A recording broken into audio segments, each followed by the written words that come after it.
ಉಪಚುನಾವಣೆಯಲ್ಲಿ ಕಾಂಗ್ರೆಸ್ ಹೇಗೆ ಗೆದ್ದು ಬೀಗಿದೆ ಅನ್ನೋದನ್ನ ನೋಡ್ತಾ ಇದ್ರಿ ನೀವು. ಉಪಚುನಾವಣೆಯ 3 ಕ್ಷೇತ್ರಗಳಲ್ಲಿ ಕಾಂಗ್ರೆಸ್ ಗೆಲುವಿನ ನಗೆಯನ್ನ ಬೀರಿದೆ. ಚನ್ನಪಟ್ಟಣ, ಶಿಗ್ಗಾವಿ, ಸಂಡೂರು ಕಾಂಗ್ರೆಸ್ ವಶಕ್ಕೆ ಪಡೆದುಕೊಳ್ಳುವಲ್ಲಿ ಯಶಸ್ವಿಯಾಗಿದೆ. 3 ಗೆಲುವಿನೊಂದಿಗೆ ತನ್ನ ಸಂಖ್ಯಾಬಲವನ್ನ ವೃದ್ಧಿಸಿಕೊಂಡಿದೆ. ದೇಶದ ಗಮನವನ್ನ ಚನ್ನಪಟ್ಟಣ ಬೈ ಎಲೆಕ್ಷನ್ ಸೆಳೆದಿತ್ತು. ಅದರಲ್ಲಿ ಗೆದ್ದು ಬೀಗಿದವರು, ಗೆಲುವಿನ ನಗೆ ಹರಿಸಿದವರು ಸಿಪಿ ಯೋಗೇಶ್ವರ್.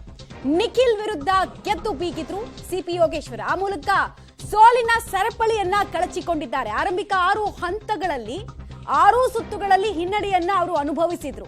ಆನಂತರ ಸತತವಾಗಿ ಕೊನೆ ಸುತ್ತಿನ ತನಕ ಕೂಡ ಸಿಪಿ ಯೋಗೇಶ್ವರ್ ಹಿಂತಿರುಗಿ ನೋಡ್ಲೇ ಇಲ್ಲ. ಕ್ಷಣ ಕ್ಷಣಕ್ಕೂ ಸುತ್ತು ಕಳೆದಾಗ್ಲೂ ಕೂಡ ಅವರ ಗೆಲುವಿನ ಅಂತರ ಜಾಸ್ತಿ ಆಗ್ತಾನೆ ಇತ್ತು. 3ನೇ ಬಾರಿ ನಿಖಿಲ್ ಕುಮಾರಸ್ವಾಮಿ ಅವರಿಗೆ ಸೋಲಾಗಿದೆ. ಹ್ಯಾಟ್ರಿಕ್ ಸೋಲನ್ನ ನಿಖಿಲ್ ಕುಮಾರಸ್ವಾಮಿ ಈ ಕ್ಷೇತ್ರಕ್ಕೆ ಸಂಬಂಧಪಟ್ಟಂತೆ ಕೂಡ ಕಂಡ್ರು. ಒಂದೊಂದು ಸುತ್ತು ಕೂಡ ರೋಚಕತೆಯಿಂದ ಆರಂಭಿಕ ಹಂತದಲ್ಲಿ ಕೂಡಿತ್ತು. ಆರಂಭಿಕ ಹಂತದಲ್ಲಿ ಸಮಬಲದ ಹೋರಾಟ ಅನ್ನೋ ರೀತಿ ಕಾಣಿಸ್ತಾ ಇತ್ತು. ಇನ್ಫ್ಯಾಕ್ಟ್ ಒಂದೊಂದು ಸುತ್ತನಲ್ಲೂ ಕೂಡ ಯಾವ್ಯಾವ ರೀತಿ ಲೀಡ್ ಸಿಕ್ತು ಯಾರ್ಯಾರಿಗೆ, ನಂತರ ಹೇಗೆ ಲಾಂಗ್ ಜಂಪ್ ಸಿಕ್ತು ಸಿಪಿ ಯೋಗೇಶ್ವರ್ ಅವರಿಗೆ ಅನ್ನೋದನ್ನ ನೋಡ್ತಾ ಹೋಗೋಣ. ಸೊ ಯೋಗೇಶ್ವರ್ ಅವರಿಗೆ ಮುನ್ನಡೆ ಮೊದಲ ಸುತ್ತಿನಲ್ಲಿ ಸಿಕ್ಕಿದ್ದು 49 ಮತಗಳ ಅಂತರ. ಕೇವಲ ತುಂಬಾ ನ್ಯಾರೋ ಮಾರ್ಜಿನ್ ಅಲ್ಲಿ ಅವರು ಲೀಡ್ ಅನ್ನ ಫಸ್ಟ್ ರೌಂಡ್ ನಲ್ಲಿ ಕಂಡುಕೊಂಡ್ರು. ಫಸ್ಟ್ ರೌಂಡ್ ನಲ್ಲಿ ನಾರ್ಮಲಿ 1000ದಿಂದ 1200 ಅಂತ ಹೇಳಿದ್ರೆ ಒಳ್ಳೆ ಲೀಡು, ಬಟ್ ಇಲ್ಲ ಆ ಥರದ್ದು ನೋಡ್ಲೇ ಇಲ್ಲ. ಸೊ ಆರಂಭಿಕ ಹಂತದಲ್ಲಿ ನೆಕ್ ಟು ನೆಕ್ ಫೈಟ್ ಇದೆ ಅಂತ ನಿರೀಕ್ಷೆ ಇತ್ತು.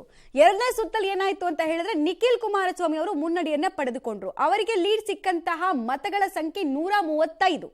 ಹಾಗೇನ್ 1000 ರೀಚ್ ಆಗ್ಲೇ ಇಲ್ಲ. ಅದು 3ನೇ ಸುತ್ತಿನಲ್ಲಿ ನಿಖಿಲ್ ಮುನ್ನಡೆಯನ್ನ ಕಾಯ್ದುಕೊಂಡ್ರು. ಅಲ್ಲೂ ಕೂಡ ಅವರಿಗೆ ಸಿಕ್ಕಂತಹ ನಂಬರ್ 1000 ಒಳಗಡೆನೆ 847 ಮತಗಳ ಮುನ್ನಡೆಯನ್ನ ಸಿಪಿ ಯೋಗೇಶ್ವರ್ ವಿರುದ್ಧ ಕಾಯ್ದುಕೊಂಡ್ರು.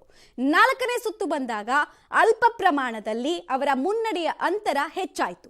ಅದು ಎಷ್ಟು ಅಂತ ಕೇಳಿದ್ರೆ 1155.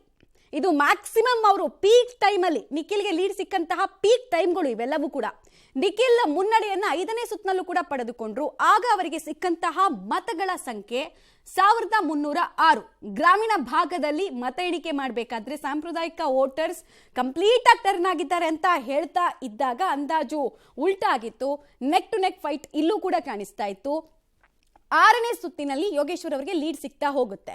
6ನೇ ಸುತ್ತಿನಿಂದ ಸತತವಾಗಿ ಮುನ್ನಡೆಯನ್ನ ಕಾಯ್ದುಕೊಳ್ತಾರೆ. ಸೊ 6ನೇ ಸುತ್ತಿನಲ್ಲಿ 783 ಚನ್ನಪಟ್ಟಣ ಟೌನ್ ವ್ಯಾಪ್ತಿಯಲ್ಲಿದ್ದಂತಹ ಸೈಜಬಲ್ ಪೋರ್ಷನ್ ನ ವೋಟರ್ಸ್ ಯಾರಿದ್ದಾರೆ ಅವರೆಲ್ಲರೂ ಕೂಡ ಯೋಗೇಶ್ವರ್ಗೆ ಮಣೆ ಹಾಕಿದ್ದು ಕೂಡ ಗೊತ್ತಾಗಿದೆ. ಇಷ್ಟು ಮಾತ್ರ ಅಲ್ಲ, 7ನೇ ಸುತ್ತಿನಲ್ಲಿ ಯೋಗೇಶ್ವರ್ ಅವರು ಮುನ್ನಡೆ ಪಡೆದುಕೊಂಡಂತಹ ನಂಬರ್ ಜಾಸ್ತಿ ಆಗ್ತಾ ಹೋಗುತ್ತೆ. 3959.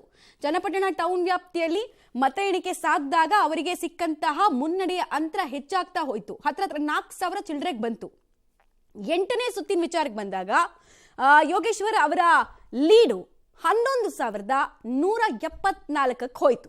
ಮುನ್ನಡೆ ಮತ 11174 ಹೋಯ್ತು. ಯಾವಾಗ ಅದು 10,000 ಕ್ರಾಸ್ ಆಯಿತು ಆಗ JDS ಕಾರ್ಯಕರ್ತರಿಗೆ ಟೆನ್ಷನ್ ಸ್ಟಾರ್ಟ್ ಆಯಿತು. 9ನೇ ಸುತ್ತು ಬಂದಾಗ ಮುನ್ನಡೆಯನ್ನ ಯೋಗೇಶ್ವರ್ ಅವ್ರು ಪಡ್ಕೊಂಡಿದ್ದು ನೋಡಿ, ಒಂದು ಲಾಂಗ್ ಜಂಪ್ ಸಿಕ್ತು ಅಂತ ಹೇಳ್ತಾ ಇದ್ನಲ್ಲ ನೋಡಿ, ಅಲ್ಲಿ 17,849 ಮತಗಳ ಅಂತರದ ಮುನ್ನಡೆ ಸಿಕ್ತು ಅವರಿಗೆ 9ನೇ ಸುತ್ತಿನಲ್ಲಿ. ಇಲ್ಲಿಂದ ಯೋಗೇಶ್ವರ್ ಹಿಂತಿರುಗಿ ನೋಡ್ಲೇ ಇಲ್ಲ. ಸಿಪಿ ಯೋಗೇಶ್ವರ್ ಅವರ ಮುನ್ನಡೆಯ ಅಂತರ ಹೆಚ್ಚಾಗ್ತಾ ಹೋಯ್ತು. 17,000ದಿಂದ ಅಗೇನ್ 2,000 ಲೀಡ್ ಸಿಕ್ತು 10ನೇ ಸುತ್ತು ಮುಗಿಯೋಷ್ಟೊತ್ತಿಗೆ. ಟೋಟಲ್ ಆಗಿ 19,799 ಮತಗಳ ಮುನ್ನಡೆ ಚನ್ನಪಟ್ಟಣದಲ್ಲಿ 10ನೇ ಸುತ್ತಿಗೆ ಸಂಬಂಧಪಟ್ಟಂತೆ ಸಿಗ್ತಾ ಹೋಯ್ತು ಸಿಪಿ ಯೋಗೇಶ್ವರ್ ಅವರಿಗೆ. ಗಮನಿಸ್ತಾ ಇದ್ದೀರಾ. ಇನ್ನು 11ನೇ ಸುತ್ತು ಆಗೋಷ್ಟೊತ್ತಿಗೆ 21,967 ಮತಗಳ ಮುನ್ನಡೆ ಕಾಯ್ದುಕೊಂಡ್ರು. ಆಲ್ಮೋಸ್ಟ್ 20,000 21,000 ಅಂತ ಬಂದಾಗಲೇ ಆಲ್ಮೋಸ್ಟ್ ಇನ್ನೇನು ಗೆದ್ರು ಸಿಪಿ ಯೋಗೇಶ್ವರ್ ಅಂತಾನೆ ನಿರೀಕ್ಷೆ ಇತ್ತು. ಯಾಕಂದ್ರೆ ಲಾಸ್ಟ್ ಟೈಮ್ ಕುಮಾರಸ್ವಾಮಿ ಅವರು ಗೆದ್ದಿದ್ದ ಅಂತರನೇ 15,900 ಚಿಲ್ಡ್ರೆ ಅಷ್ಟು ಓಟು. ಸೊ ಸಿಪಿ ಯೋಗೇಶ್ವರ್ ಅವರಿಗೆ 12ನೇ ಸುತ್ತು ಮುಗಿಯೋಷ್ಟೊತ್ತಿಗೆ ಅದರ ಡಬಲ್ ಕ್ರಾಸ್ ಮಾಡ್ತಾರೆ ಅನ್ನುವಂತಹ ನಿರೀಕ್ಷೆ ಇತ್ತು. ಸೊ 22,063 ಗ್ರಾಮೀಣ ಭಾಗದಲ್ಲಿ ಸಿಕ್ತು.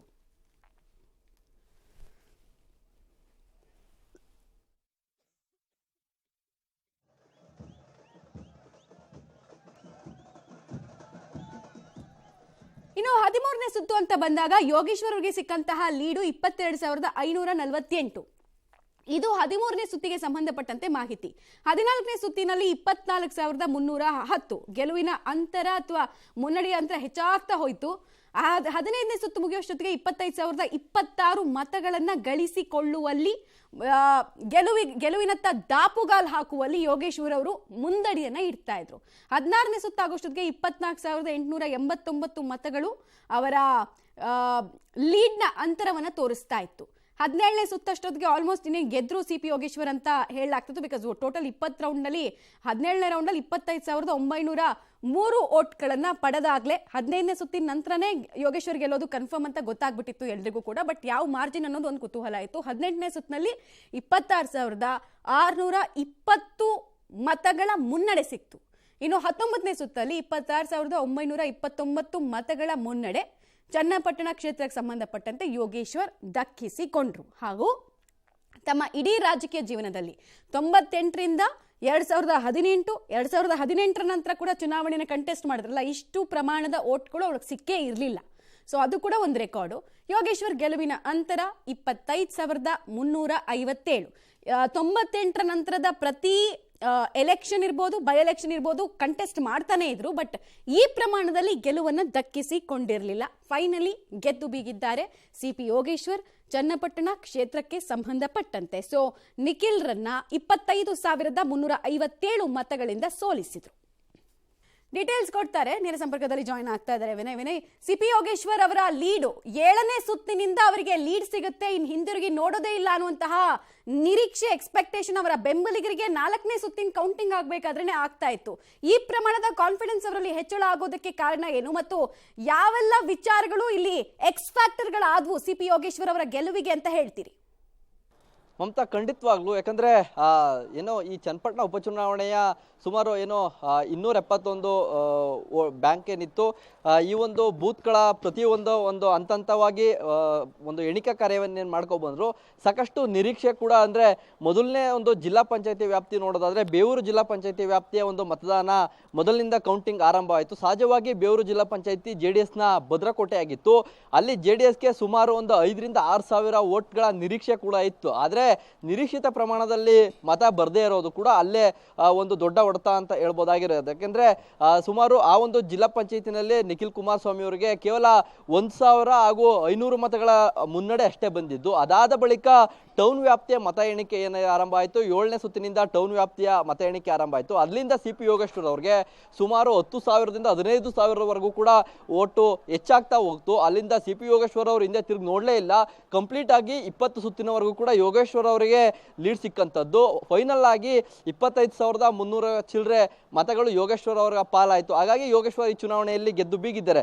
ಸಹಜವಾಗಿ ಹಿಂದೆ ಇದ್ದಂಥ ಲೆಕ್ಕಾಚಾರ ಏನು ಅಂತಂದ್ರೆ, ಗ್ರಾಮೀಣ ಭಾಗದಲ್ಲಿ ನಿಖಿಲ್ ಕುಮಾರಸ್ವಾಮಿಗೆ ಹೆಚ್ಚಿನ ಪ್ರಮಾಣದ ವೋಟಿಂಗ್ ಆಗಿದೆ. ಆ ನಿಟ್ಟಿನಲ್ಲಿ ಟೌನ್ನಲ್ಲಿ ಯೋಗೇಶ್ವರ್ ಅವರಿಗೆ ಬರುವಂಥ ಮತಗಳನ್ನ ನಿಖಿಲ್ ಅವರು ಬೀಟ್ ಮಾಡ್ತಾರೆ ಅನ್ನೋದಷ್ಟು ಲೆಕ್ಕಾಚಾರವನ್ನ JDS-ನವರು ಇಟ್ಕೊಂಡಿದ್ರು. ಆದರೆ ಎಲ್ಲೋ ಒಂದ್ ಕಡೆ ಗ್ರಾಮೀಣ ಭಾಗದಲ್ಲೂ ಕೂಡ ಯೋಗೇಶ್ವರ್ ಅವ್ರನ್ನ ಮತದಾರರು ಕೈ ಹಿಡಿದಿದ್ದಾರೆ ಅನ್ನೋದು ಕೂಡ ಈ ಚುನಾವಣೆಯಲ್ಲಿ ಗೊತ್ತಾಗ್ತಾ ಇರುವಂತದ್ದು. ಯಾಕಂದ್ರೆ ಸಾಕಷ್ಟು ಒಕ್ಕಲಿಗ ಒಂದು ವಿಚಾರವನ್ನ ಇಟ್ಕೊಂಡು JDS-ನವರು ಪ್ರಚಾರವನ್ನ ಮಾಡಿದ್ರು. ಹೆಚ್ಚೆಚ್ಚು ಎಲ್ಲೆಲ್ಲಿ ಒಕ್ಕಲಿಗ ಮತಗಳಿದ್ವಿ ಆ ಎಲ್ಲಾ ಕಡೆ ದೇವೇಗೌಡರು, ಕುಮಾರಸ್ವಾಮಿ ಅವರು ನಿರಂತರವಾಗಿ ಆ ಒಂದು ಪ್ರದೇಶಕ್ಕೆ ಹೋಗಿ ಅಲ್ಲಿ ಪ್ರಚಾರವನ್ನ ಹೆಚ್ಚಾಗಿ ಮಾಡಿದ್ರು. ಆದ್ರೆ ಇದ್ಯಾವುದು ಕೂಡ ಅಲ್ಲಿ ಸಫಲ ಆಗಿಲ್ಲ ಅನ್ನೋದನ್ನು ಕೂಡ ಹೇಳ್ಬೋದು. ಯಾಕಂದ್ರೆ DK ಬ್ರದರ್ಸ್ ಹಾಗೂ ಸಿ.ಪಿ. ಯೋಗೇಶ್ವರ್ ಅವರು ಕೂಡ ಒಕ್ಕಲಿಗ ನಾಯಕರೇ ಆಗಿರೋದ್ರಿಂದಾಗಿ ಅವರು ಕೂಡ ಒಂದಷ್ಟು ಒಕ್ಕಲಿಗ ಮತಗಳ ಮೇಲೆ ಕಣ್ಣಾಕೊಂಡು ಪ್ರಚಾರವನ್ನ ಮಾಡಿದ್ರು. ಆ ಎಲ್ಲಾ ಕಾರ್ಯತಂತ್ರಗಳು ಕೂಡ ಇಲ್ಲಿ ಸಫಲವಾಗಿದೆ. ಜೊತೆಗೆ ಅಲ್ಪಸಂಖ್ಯಾತ ಹಾಗೂ ಹಿಂದುಳಿದ ವರ್ಗಗಳ ಒಂದಷ್ಟು ಮತಗಳೇನಿದೆ ಇದು ಕಂಪ್ಲೀಟ್ ಆಗಿ ಒನ್ ಸೈಡ್ ಆಗಿರುವಂತದ್ದು. ಯಾಕೆಂದ್ರೆ ಟೌನ್ ವ್ಯಾಪ್ತಿಯಲ್ಲಿರುವಂತಹ ಸುಮಾರು 30,000ಕ್ಕೂ ಅಧಿಕ ಅಲ್ಪಸಂಖ್ಯಾತ ಮತಗಳು ಕಂಪ್ಲೀಟ್ ಆಗಿ ಕಾಂಗ್ರೆಸ್ಗೆ ಬಂದಿರುವಂತದನ್ನು ಕೂಡ ಇಲ್ಲಿ ನೋಡಬಹುದು. ಜೊತೆಗೆ ಹಿಂದುಳಿದ ವರ್ಗಗಳ ಸುಮಾರು 40,000ಕ್ಕೂ ಹೆಚ್ಚು ಮತಗಳೇನಿದ್ವು ಇದು ಕೂಡ 70% ಕಾಂಗ್ರೆಸ್ಗೆ ಬಂದಿರೋದ್ರಿಂದಾಗಿ ಯೋಗೇಶ್ವರ್ ಅವರ ಗೆಲುವಿನ ಅಂತರ ಹೆಚ್ಚಾಗಿದೆ. ಜೊತೆಗೆ ಗ್ರಾಮೀಣ ಭಾಗದಲ್ಲೂ ಕೂಡ ಒಂದಷ್ಟು ಒಕ್ಕಲಿಗ ಮತಗಳು ಯೋಗೇಶ್ವರ್ ಅವರ ಕೈ ಹಿಡಿದಿದೆ. ಯಾಕೆಂದ್ರೆ ಯೋಗೇಶ್ವರ್ ಅವರಿಗೆ ವೈಯಕ್ತಿಕವಾದಂತಹ ಒಂದು ವರ್ಚಸ್ಸಿದೆ ಈ ಒಂದು ಕ್ಷೇತ್ರದಲ್ಲಿ. ಅದರ ಜೊತೆಗೆ DK ಬ್ರದರ್ಸ್ ಅವರ ವರ್ಚಸ್ಸು ಸೇರಿರೋದ್ರಿಂದಾಗಿ ಇಲ್ಲಿ ಯೋಗೇಶ್ವರ್ ಅವರಿಗೆ ಒಕ್ಕಲಿಗ ಮತಗಳು ಕೂಡ ಕ್ರೋಢೀಕರಣ ಆಯಿತು. ಆ ನಿಟ್ಟಿನಲ್ಲಿ ಇದೀಗ ಯೋಗೇಶ್ವರ್ ಅವರು ಗೆದ್ದು ಬೀಗಿರುವಂತದ್ದು. JDS-ನವರ ಒಂದಷ್ಟು ಲೆಕ್ಕಾಚಾರ ಉಲ್ಟಾ ಆಗಿದೆ. ಜೊತೆಗೆ ಕಾಂಗ್ರೆಸ್ನ ಲೆಕ್ಕಾಚಾರ ಪರ್ಫೆಕ್ಟ್ ಆಗಿರೋದರ ಜೊತೆಗೆ ಅವರ ನಿರೀಕ್ಷೆಗೂ ಮೀರಿದ ಒಂದಷ್ಟು ಮತಗಳು ಇಲ್ಲಿ ಅವರನ್ನ ಕೈ ಹಿಡಿದಿದೆ ಅಂತ ಹೇಳ್ಬೋದಾಗಿದೆ. ಮಮತಾ, ಧನ್ಯವಾದ ವಿನಯ್ ತಮ್ಮೆಲ್ಲ ಮಾಹಿತಿಗಾಗಿ.